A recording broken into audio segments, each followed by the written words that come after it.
ULTI.TV.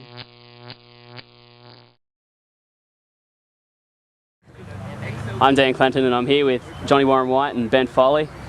Two boys have just come back from Kaoshing, playing with the Australian side for the Asia-Oceanic Ultimate Championships. Gentlemen, thanks for joining me. No problem, thanks for having us. Hey, biggest question, what was it like getting picked to play for your country? It was awesome. I remember I was in the city just shopping or whatever when I found out. I got a text from someone saying congratulations, and I wasn't quite sure what it meant, but I kind of guessed, and I was hopeful, and I was jumping up and down a little bit, and I was like calling it back and texting other people to find out for sure, and then I found out, and I was over the moon, like texting my parents, and yeah, it was wicked. Johnny, what about you? Yeah, well, I just woke up one morning and logged onto my email. I hadn't heard anything about it in ages, and then it was on there, and I was like, oh, sweet, because I'd been waiting, because I had just taken a new job, and I had to keep them on limbo whether or not I needed to take some time off for this. So it was really good though. Like I felt great being told that I was able to go play for Australia and play with some of the best players in Australia. So. Excellent. The first game, pulling on the jersey, about to step out on the field. What were you feeling? Were you excited? Were you nervous? Were you just pumped to get out there? Well, pulling on the jersey and going out for the first game was like two separate things. So going for the first game, that was nerve-wracking at first, and particularly because we played Japan in the first game, who were obviously one of the top countries in the world at Ultimate. So a little bit scary? Yeah, that was a bit scary at first. But the night before we actually got our jerseys. We didn't get our jerseys till we arrived in Kaoshing.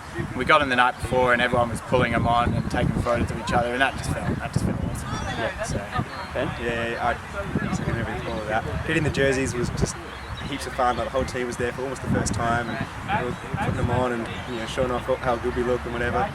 And then the next morning we come out, we have to play Japan, which, like Johnny said, one of the top countries, and it was real nerve-wracking, but really exciting. And when Johnny threw the first goal, and then I got a D on the next point, it was just we were amongst it. It was great. Excellent. How does our game compare to the Asian games? Are there any major differences? Definitely. Australia has a habit of using their height a lot, I think, and you'll find in the top level that there's just a lot of big throws to big guys who, even in contests, will just have to jump up and take the score. Japan especially, who were the best team there, were just really kind of clinical and working under a lot. The height disadvantage that they had didn't put them off at all. They still had all the long shots, but the timing of their cuts was just fantastic, and their whole team could throw, which is probably something that we don't do in Australia so much. We don't let everyone have those big throws. Yeah, I'd say the main difference between at least Japan and us is, from what I could tell, was substance over style. We had a lot of big flashier plays. We had the big massive hucks to big units who take it over 2 or 3 Japanese guys, but then they just come down on their next offense point and they might have 20 or 30 passes to get into the end zone, but every one of those will just be crisp, clean to an open cutter that's just worked his guts out, and then they just put it in easy. I think some of the lower level teams like Singapore and stuff in Asia, they play the same sort of style. They just don't have the skill. Yeah, the depth.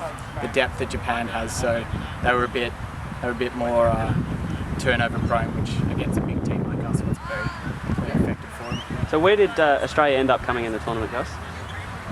We came second in the end. So we lost to Japan in the grand final. So which is pretty good. It's the same as the team that went before in 2007, I think, was the previous tournament. So we matched the same as the last Australian team. What was that loss like? Heartbreaking? Were you close? Was it kind of foregone from the moment the first pull went up? We played Japan twice already in that tournament, so we knew what to expect. They'd beaten us both times, and both times by 5 points or thereabouts. So enough to show that they were stronger than us. We felt, especially from the last game, that we had more to give. And in the final, we thought we could bring that, and we were ready to do that. And we came out, and I guess we just didn't have that team cohesiveness that Japan did. And it was devastating. Yeah, it was a tough loss, particularly because it was in a big stadium. It was our first chance to play in that big stadium as well.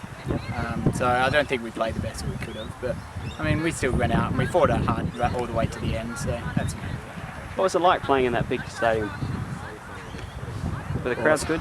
the crowd wasn't that big, but like the echo of just whoever was in the stadium was enough to Having the show. screen in the background with the play. But it was amazing. That stadium is a world-class stadium, and to pull on a jersey, walk into that stadium, an Australian jersey, and be announced in front of everyone and have the national anthem play and everything. It's pretty awesome.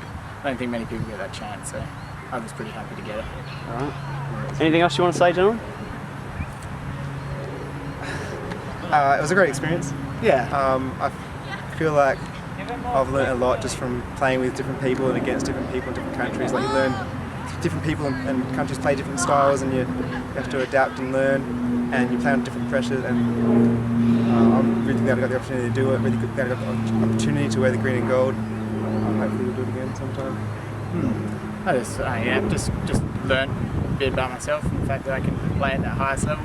I don't think my skills or anything improved in any way over the 4 days we were there, but just knowing that now that I can match it with some of the best in the world was pretty good for me and for my personal beliefs, I guess. Yep. Thanks, gentlemen. This has been Dan Clinton with ULTI.TV talking to Johnny and Ben from one of the Australian teams. Thank you and goodbye. Thanks, Dan.